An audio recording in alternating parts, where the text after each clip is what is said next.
Lee Kun-hee was born on January the 9th, 1942 in Daegu, today the fourth biggest city in South Korea. Actually, we have to start 4 years earlier. On March the 1st, 1938, his father Lee Byung-chul opened a tiny dry goods store in Daegu.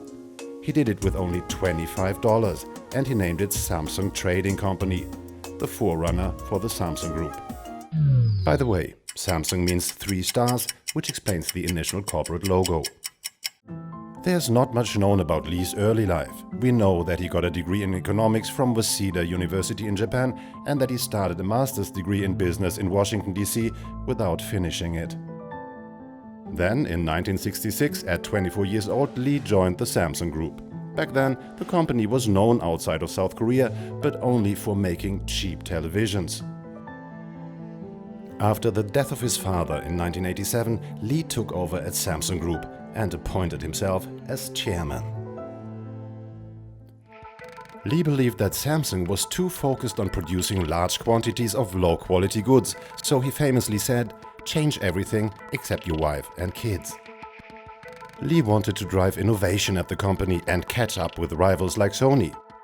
In a declaration now known as the Frankfurt Declaration, he had his executives gather in the German city in 1993 to call for a change in the company's approach to quality, even if it meant lower sales. Samsung says that Lee's declaration was the motivating driver of the company's vision to deliver the best technology to help advance global society. And did they succeed? Well, why don't you ask Sony? Samsung overtook the Japanese company in 2006 as the largest manufacturer of televisions. Today, Samsung Electronics, the heart of the company, holds the leading position in the smartphone market with its Galaxy models. In 2020, SE alone accounted for 20% of the market capital of South Korea's main stock market. Samsung is also the largest manufacturer of electronic memory chips and supplies competitors such as Apple. Forbes estimated Lee's fortune at 14.7 billion euros as of January 2017. Until his death, he was the richest man in South Korea. When he died on October the 25th in 2020, the cause of death wasn't publicly disclosed. But Lee had been incapacitated for many years after suffering a heart attack in 2014, causing him to withdraw from public life. You knew some of this already? Well, have a look at the following 3 facts that you probably didn't know yet. Lee's public appearances were rare, and he didn't give many interviews. He only seldom left his private compound in central Seoul to visit the company's headquarters.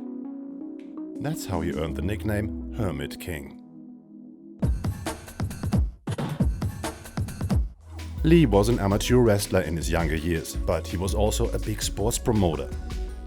At one point he was president of the Korean Amateur Wrestling Association and a member of the International Olympic Committee. And in 2009 he even secured South Korea's host application for the Olympic Winter Games of 2018.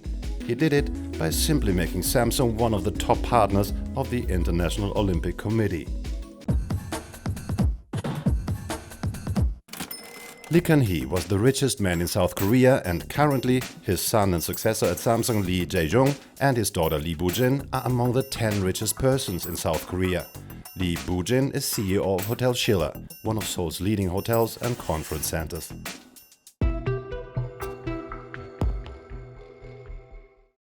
Lee Kun-hee's death came at a time when Samsung Group was under immense scrutiny. His son, who is the de facto leader of the Samsung Group, has been embroiled in legal troubles since 2016. Lee has had problems with the law since the 90s. In 1996, he was found guilty of bribing former President Roh Tae-woo through a slush fund, but was pardoned a year later. In 2008, he was found guilty of tax evasion and embezzlement, and even stepped down as head of Samsung. But again, he was pardoned a year later. Officially because of his role in South Korea's Olympia application, it was later revealed that his pardon came in exchange for bribes.